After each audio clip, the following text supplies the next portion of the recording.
You say you are depressed. You say something inside you has collapsed, gone silent, lost its color. But what if what you call depression is not an illness at all, but a summons? What if it is not the end of feeling, but the beginning of a descent that consciousness must take when it has grown too shallow to contain the soul? There are moments when life withdraws its energy from the surface. Ambition dries up, pleasure loses its taste, the world feels distant, unreal, almost theatrical. Modern language rushes to label this state, to medicate it, to remove it as quickly as possible. Yet the psyche does not speak without reason. When it darkens the lights of the outer world, it is because something within demands to be seen. The soul does not shout. It whispers, then withdraws, and when it is ignored long enough, it creates heaviness. That heaviness is not emptiness, it is fullness compressed into darkness. You are not depressed because you are weak. You are not broken. You are not failing at life. You are standing at the threshold where the old way of being can no longer carry what you are becoming. The structures you relied on, identity, roles, ambitions, borrowed values, have lost their vitality. They no longer nourish you. The psyche responds by pulling energy away from them. This feels like loss. In truth, it is redistribution. There is a difference between despair and descent. Despair is collapse without meaning. Descent is a movement inward, guided by necessity. The ancient mind understood this. Initiation was never an ascent. It was always a going down into darkness, into symbols, into chaos, into the underworld of the self.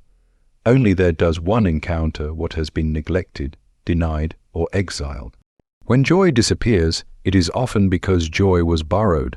When motivation dies, it is often because it served something that was not truly yours. The psyche refuses to continue the performance. It demands authenticity, and when authenticity is resisted, it applies pressure.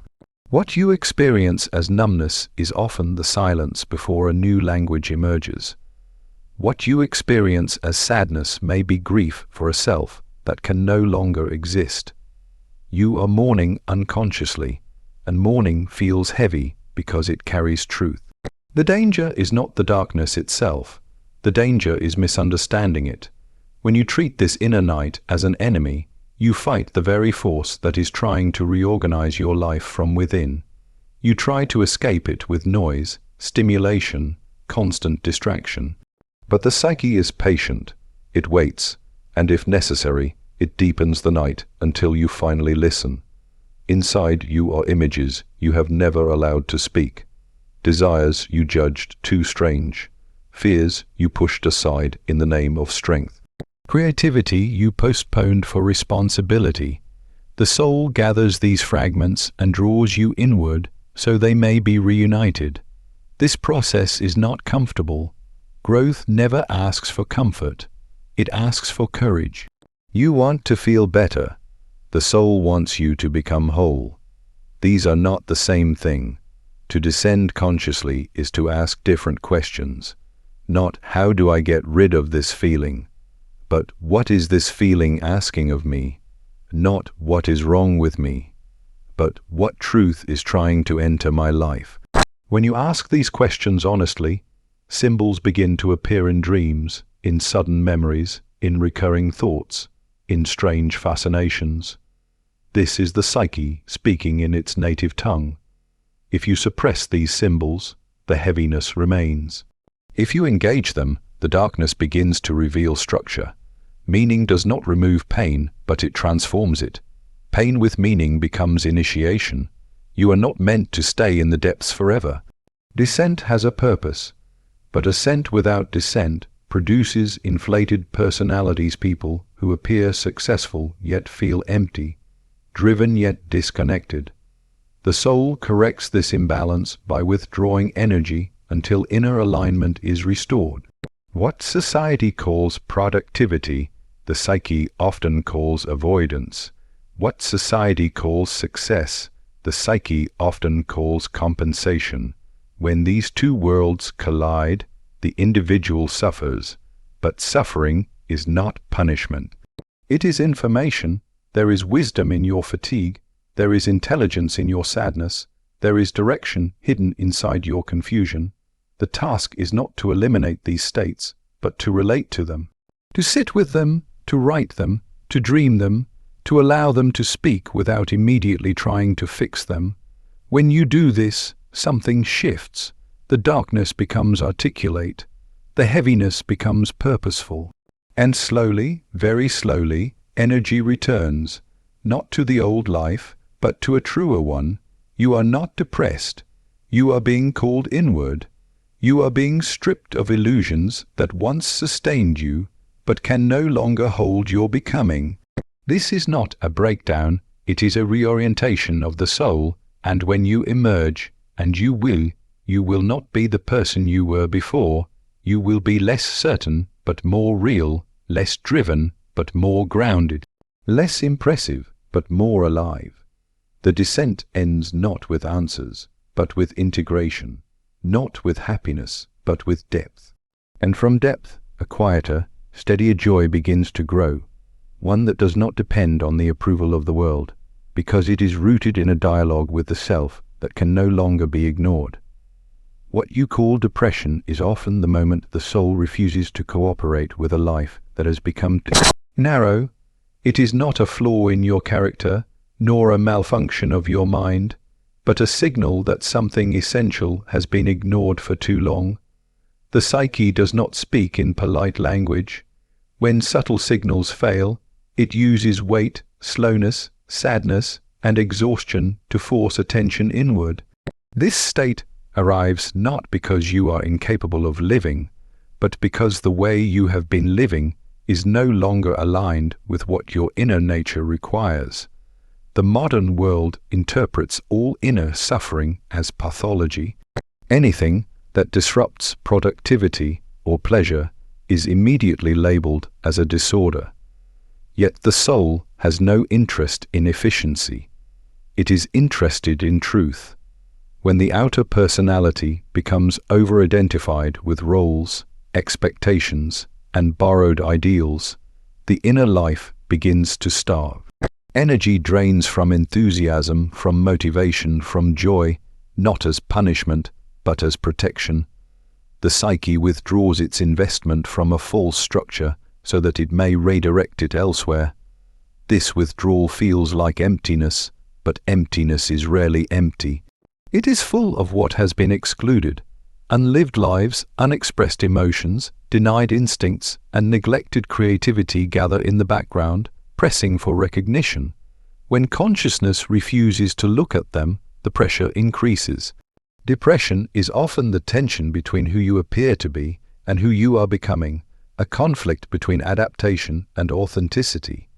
You were taught to move forward, to improve, to achieve, to remain strong. Rarely were you taught how to listen inwardly, how to honor doubt, how to sit with inner contradiction. Over time, the personality learns to survive by pleasing, performing, and conforming. This adaptation is necessary in early life, but destructive when it becomes permanent. The soul eventually demands revision. When it does, it removes the emotional reward from behaviors that no longer serve growth. Sadness enters when meaning has been misplaced. Fatigue enters when energy is wasted on maintaining an identity that no longer fits. Loss of interest appears when the objects of interest were never truly chosen. These experiences are interpreted as illness because they disrupt comfort, yet from a deeper perspective, they are attempts at correction. The psyche is recalibrating itself, pulling consciousness away from the external world so it may encounter what has been left behind. The danger is not the depressive state itself, but the refusal to engage it symbolically. When you interpret this inner descent literally, you believe you are worthless, hopeless, defective. When you interpret it psychologically, you begin to ask what part of you has been neglected. Depression narrows the world so that the inner voice can finally be heard. It strips away distractions, ambitions, and false optimism, leaving you alone with the raw material of your inner life. This state feels isolating because it is meant to be inward. The psyche is not interested in social approval during transformation. It is interested in integration. The soul calls you back from the collective noise into solitude, not as punishment, but as preparation. In silence, images begin to rise, memories resurface, dreams intensify. Old questions return with greater urgency. These are not symptoms to eliminate, but messages to decode. When you suppress this process, the heaviness becomes chronic. When you try to escape it through constant stimulation, the soul retreats further. But when you allow it, when you approach it with curiosity rather than fear, something changes. The depression becomes differentiated. It reveals layers. Beneath sadness, there may be anger long denied. Beneath numbness, there may be grief that was never permitted expression. Beneath exhaustion, there may be a creative force waiting to be redirected. The soul does not want you to suffer endlessly. It wants you to listen honestly. This is why depression often appears at turning points, after achievements that felt hollow, after relationships that required self-abandonment, after long periods of living according to expectations rather than inner truth. The psyche withdraws its support from what is no longer viable. What remains feels barren, but barren land is often being prepared for something new. You are not meant to cure this state as if it were an infection. You are meant to understand it as communication. The soul speaks through mood because mood bypasses rational defense. You cannot argue your way out of sadness. You must enter into dialogue with it. This dialogue is uncomfortable because it demands honesty, and honesty threatens the structures you have relied on. Depression slows you down so that reflection becomes unavoidable. It removes certainty so that questioning becomes necessary. It dismantles the illusion of control so that humility may enter. In this sense, it is a spiritual event disguised as a psychological problem. The mistake is to assume it has no intelligence behind it. If you observe carefully, you will notice that depression often intensifies when you move away from yourself and softens when you move closer. When you deny your feelings, it grows heavier. When you allow them, it shifts. This does not mean indulging despair, but recognizing its purpose. The soul does not want endless suffering. It wants transformation, and transformation requires descent. This descent is not about wallowing in pain, but about recovering what has been split off. Parts of you were exiled because they were inconvenient, unacceptable, or threatening to your social adaptation. Depression brings these parts back to the threshold of consciousness. It asks whether you are willing to reclaim them, to live more fully, even if that means disappointing expectations or revising your self-image. The idea that depression is purely negative comes from a culture that fears inwardness. Silence is mistaken for stagnation, withdrawal is mistaken for weakness, yet every meaningful change begins with withdrawal. Seeds germinate in darkness, depth is formed below the surface, the psyche follows the same law. You are not failing at life when you feel depressed. You are being interrupted by something wiser than your conscious plans. The interruption hurts because it disrupts momentum, but momentum without direction leads nowhere. The soul stops you when you are running in circles. To treat depression only as an enemy is to miss its message. To romanticize it is equally dangerous. The task is to relate to it, to hold it consciously, to ask what it wants from you.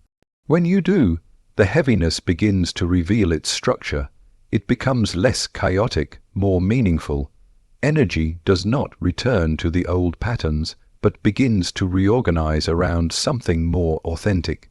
What emerges from this process is not constant happiness, but a deeper alignment. The soul does not promise comfort. It promises wholeness. And wholeness includes darkness, doubt, and dissent, not as permanent states, but as necessary passages in the ongoing dialogue between consciousness and the deeper layers of the self. There comes a moment when the surface of life can no longer carry the weight of what is growing beneath it. The familiar structures begin to crack, certainty weakens, and the direction that once felt obvious turns strangely hollow. This is often experienced as confusion, sadness, or fear, yet beneath these emotions lies a deeper movement. The psyche is guiding consciousness away from the light of the outer world and into the darkness of inner reality. This movement is not a regression, but a necessary descent, a journey into regions of the self that were ignored when life was driven only by adaptation and ambition. The fear of darkness is deeply ingrained. From early on, darkness is associated with danger, failure, and loss. Yet psychologically, darkness is the place of origin. Before clarity, there is obscurity. Before insight, there is confusion. The unconscious does not reveal itself in clean explanations, but in symbols, moods, and images that seem irrational to the logical mind. To descend into this territory requires the willingness to suspend judgment and certainty, to accept that meaning will emerge gradually rather than instantly. The descent often begins when the ego's strategies stop working. What once brought satisfaction no longer does. Relationships feel empty. Goals feel imposed rather than chosen. The ego interprets this as collapse, but the psyche interprets it as opportunity. Energy is withdrawn from conscious pursuits, so it can be redirected inward. This redirection feels like loss because consciousness identifies with what it is losing, not yet with what it is about to encounter. In the depths, the self meets aspects that were split off in the name of survival. Instincts that were suppressed to maintain control, emotions that were denied to preserve strength, fantasies that were dismissed as unrealistic. These contents did not disappear, they waited. The descent brings them into awareness not as pleasant companions, but as demanding presences. They appear in dreams that disturb, thoughts that repeat, and emotions that arrive without explanation. The mistake is to assume that these inner figures are enemies. They feel threatening because they challenge the identity you constructed, but they carry energy that was once yours. When they were repressed, vitality was lost. The descent is an attempt to reclaim that vitality. This is why the process is both painful and strangely alive. Even in despair, there is often an intensity that was missing in ordinary life. To descend consciously is to allow chaos without trying to immediately impose order. The psyche must first reveal its contents before they can be integrated. If you rush to explanations, you miss the experience. If you rush to solutions, you silence the message. The unconscious does not respond to force. It responds to attention. Simply observing inner reactions without judgment already begins the transformation. Isolation often accompanies this phase. The inner journey cannot be fully shared because it does not yet have language. Others may misunderstand or try to pull you back to the surface too quickly. This can create loneliness, but solitude is not the same as isolation. Solitude is the space in which inner dialogue becomes possible. Without it, the descent turns into confusion rather than insight. The descent also confronts you with your limitations. You discover that willpower cannot solve everything. Positivity cannot erase grief. Logic cannot tame fear. This humbling experience weakens the illusion of control, but in doing so, it opens the door to a deeper kind of strength. A strength that does not come from domination, but from relationship with the inner world. Symbols begin to play a central role. Images from dreams, recurring thoughts, sudden fascinations, and emotional reactions to art or stories are all expressions of the unconscious trying to communicate. They do not demand literal interpretation but psychological engagement. To ask what an image means personally, not generally, is to begin the work of descent. As you remain in this inner space, patterns start to emerge. You see how certain behaviors were compensations for inner emptiness, how certain beliefs protected you from fear but also limited growth, how certain identities were formed in response to wounds rather than truth. This recognition is painful because it dissolves illusions. but it is also liberating because it restores choice. The descent is not about self-destruction, but about self-revision. The old form must loosen so a new structure can emerge. This cannot happen in the light of constant activity. It requires stillness, uncertainty, and patience. The psyche moves at its own pace, and attempts to rush it often result in prolonged suffering. What feels like falling apart is often the psyche rearranging itself. The pieces do not yet fit because they belong to a different configuration. The ego resists this because it fears annihilation, but what is being dissolved is not the self, but a limited version of it. The deeper self does not disappear in the descent. It becomes more present, though initially in unfamiliar forms. The return from the descent is gradual. It does not happen through sudden enlightenment, but through small shifts in perception. New values begin to form. Certain pursuits lose their grip. Others quietly gain importance. Energy returns, but it flows differently. It is less frantic, less driven by approval, more anchored in inner necessity. Those who avoid descent remain adapted but shallow. Those who endure it without reflection become lost. The task is to endure consciously, to walk through darkness with attention rather than panic. In doing so, the descent fulfills its purpose. It reconnects consciousness with the depths from which meaning arises, allowing life to be lived not only on the surface, but from a center that has been tested, expanded, and transformed.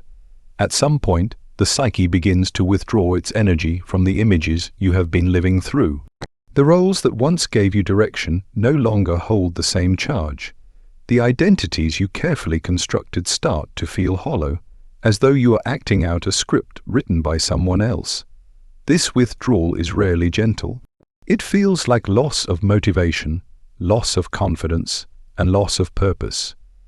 Yet what is truly being lost is not your vitality, but the illusion that these borrowed forms were ever meant to contain it.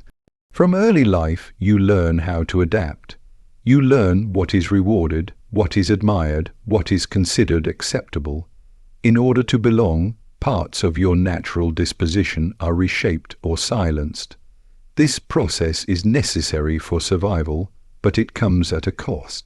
The more you identify with these adaptations, the further you drift from the center of your own experience. The psyche tolerates this imbalance for a time, but it does not forget what has been sacrificed. When the withdrawal begins, it feels as though life is abandoning you. The ambitions that once propelled you forward no longer stir you. Praise feels empty. Success feels strangely distant, as if it belongs to someone else. This is because the energy that animated these pursuits was never truly yours. It was borrowed from collective ideals, social expectations, and unconscious imitation. The psyche now reclaims that energy, not to deprive you, but to return it to its source. False identities are not lies in the moral sense. They are partial truths that have been mistaken for the whole. You are not only your profession, your reputation, your productivity, or your usefulness to others. When these elements become the foundation of your sense of self, the inner life is neglected. The withdrawal of energy exposes this neglect. Without the usual rewards, you are forced to confront the question of who you are without performance. This confrontation is unsettling because it strips away certainty. You can no longer rely on external validation to define your worth. The psyche removes the emotional fuel from these sources so that you cannot continue unconsciously. What remains initially feels empty, but this emptiness is a space, not a void. It is the clearing in which something more authentic can begin to take shape. The resistance to this process is strong. The ego clings to familiar identities because they provide orientation and security. To let them dissolve feels like annihilation. Yet what is dissolving is not the self, but the over-identification with roles that were never meant to be permanent. Identity is meant to be fluid. responsive to inner development. When it becomes rigid, the psyche intervenes. Borrowed values are particularly difficult to relinquish because they are often invisible. You may believe you chose your goals freely, yet upon closer examination, you find they were inherited from family expectations, cultural ideals, or unconscious comparisons. These values work until they no longer align with your inner reality. When the misalignment grows too great, energy withdraws. What once felt meaningful now feels mechanical. This loss of meaning is often mistaken for failure. You believe you have lost discipline, drive, or character. In truth, you have lost belief in a structure that no longer represents you. The psyche refuses to invest in what has become false. This refusal feels like depression or burnout, but it is a form of honesty. The soul will not lie to keep you comfortable. As energy pulls back, previously ignored aspects of the self begin to surface. Desires that were postponed return with urgency. Creative impulses reappear, sometimes in distorted or chaotic forms. Emotional needs that were dismissed demand recognition. These elements feel disruptive because they threaten the established order of your life. Yet they carry the vitality that was drained from your conscious identity. To integrate these aspects, you must loosen your attachment to the image of who you thought you were supposed to be. This does not mean rejecting all structure, but allowing it to change. The psyche does not destroy without intention. It dismantles what is obsolete so that a more inclusive identity can emerge. This identity is not built from imitation, but from lived experience. The withdrawal of energy also exposes relationships that were maintained through role rather than genuine connection. When you stop performing, some bonds weaken or dissolve. This can feel painful, but it reveals which connections were based on authenticity and which were sustained by mutual expectation. The psyche values depth over quantity. It removes energy from interactions that no longer support growth. During this phase, you may feel disoriented, as though you are between lives. The old identity no longer functions, and the new one has not yet formed. This liminal state is uncomfortable, but it is necessary. If you rush to adopt a new role too quickly, you repeat the same pattern. The task is to remain in uncertainty long enough for the inner direction to clarify itself. What gradually emerges is a sense of value that is not dependent on external reward. You begin to sense what matters to you, not because it is admired, but because it feels necessary. Energy returns to activities that express your inner nature, even if they are not immediately rewarded by the world. This energy is quieter, but more resilient. The psyche does not ask you to abandon the world. It asks you to inhabit it from a truer center. When identity is rooted in inner alignment rather than borrowed ideals, action becomes less strained. Effort is still required, but it is no longer fueled by fear of inadequacy or hunger for approval. The self becomes a living process rather than a fixed image. The withdrawal of energy from false identities is one of the most misunderstood phases of psychological development. It is labeled as loss when it is actually preparation. The soul is reclaiming its resources so they can be invested in a life that reflects inner truth rather than outer demand. What feels like emptiness is the beginning of space, and within that space, a more genuine form of being begins to take shape. When the inner world begins to speak, it rarely uses the language of logic. It communicates through images, emotions, intuitions, and patterns that feel elusive to the rational mind. Meaning does not arrive as a conclusion, but as a gradual recognition. Symbols emerge spontaneously, not to confuse you, but to translate what cannot yet be spoken directly. The task of wholeness is not to suppress these messages, but to learn how to listen to them without reducing them to formulas. The psyche is layered. Beneath conscious thought lies a deeper field where experiences are stored not as words, but as impressions. When life on the surface becomes disconnected from this deeper field, symptoms appear. Anxiety, despair, emptiness, and restlessness are not random disturbances. They are expressions of an inner imbalance. Symbols rise from this depth to restore communication between what you know and what you feel, between who you believe you are and what you actually are. Meaning begins to form when you stop asking why something is happening and begin asking what it is pointing toward. A recurring dream, a persistent image, or an emotional reaction that seems disproportionate often carries a message about an unlived part of the self. These symbols do not demand literal action, but psychological engagement. To ignore them is to prolong fragmentation. To approach them with curiosity is to begin the work of integration. Integration is not about perfection or harmony in the superficial sense. It is about allowing contradictions to coexist without repression. Light and shadow are not enemies. They are complementary aspects of the same psyche. When you deny one in favor of the other, energy becomes stuck. Symptoms appear where life has been narrowed.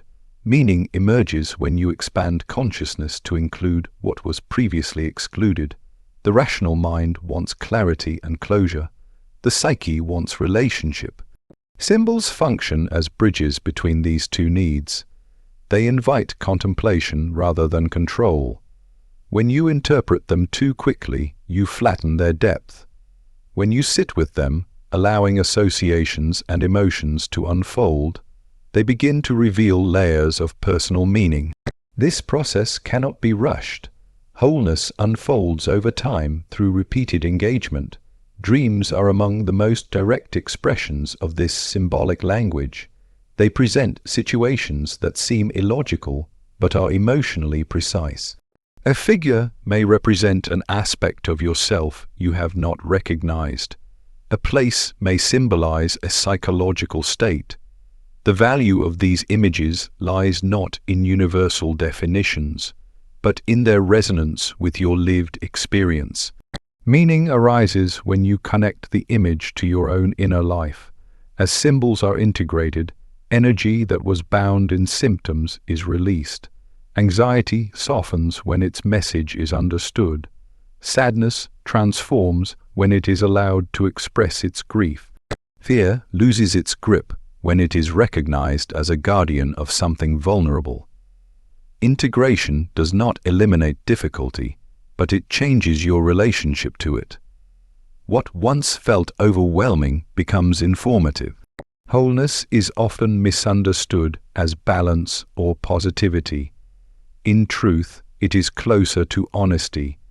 It requires acknowledging impulses that conflict with your self-image, emotions that challenge your moral ideals, and desires that disrupt your plans. The psyche does not judge these contents, it seeks expression. When they are denied, they manifest indirectly through symptoms or projections. When they are integrated, they contribute to vitality. Projection is one of the most common signs of disintegration. What you cannot accept in yourself, you see exaggerated in others. Symbols that are not recognized inwardly appear outwardly as conflicts, obsessions, or idealizations.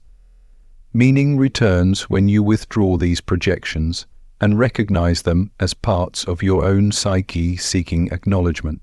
This inward turn is uncomfortable because it removes the illusion of innocence, but it restores agency. The process of integration reshapes values.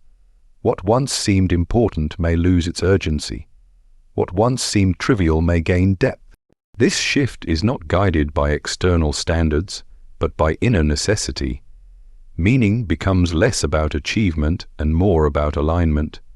You begin to sense when an action supports wholeness and when it fragments you further. As integration deepens, the sense of self becomes more flexible. You are less identified with single roles or fixed narratives. You can move between different aspects of yourself without losing coherence. This flexibility reduces inner conflict. Instead of fighting parts of yourself, you negotiate with them. Instead of repression, there is dialogue. Meaning is not something you invent. It is something you discover through relationship with the inner world. It emerges when you take your inner life seriously, not as an obstacle to overcome, but as a source of guidance. The psyche does not offer simple answers. It offers images that evolve as you engage with them. Wholeness is not a destination, but a process of continual integration. As symbols are honored and integrated, life regains depth. Experiences are no longer flat or purely functional. Even difficulty carries significance. You are no longer driven solely by external pressure or unconscious compulsion. Action arises from a dialogue between consciousness and the deeper layers of the self. Meaning becomes embodied rather than conceptual, lived rather than explained. The path to wholeness is not about eliminating darkness, but about illuminating it from within. When meaning replaces confusion and relationship replaces repression, the psyche reorganizes itself. What was fragmented begins to cohere. What was unconscious begins to participate in conscious life. This integration does not produce constant happiness, but it produces a sense of inner legitimacy, a feeling that life, with all its contradictions, is being lived from a center that is real.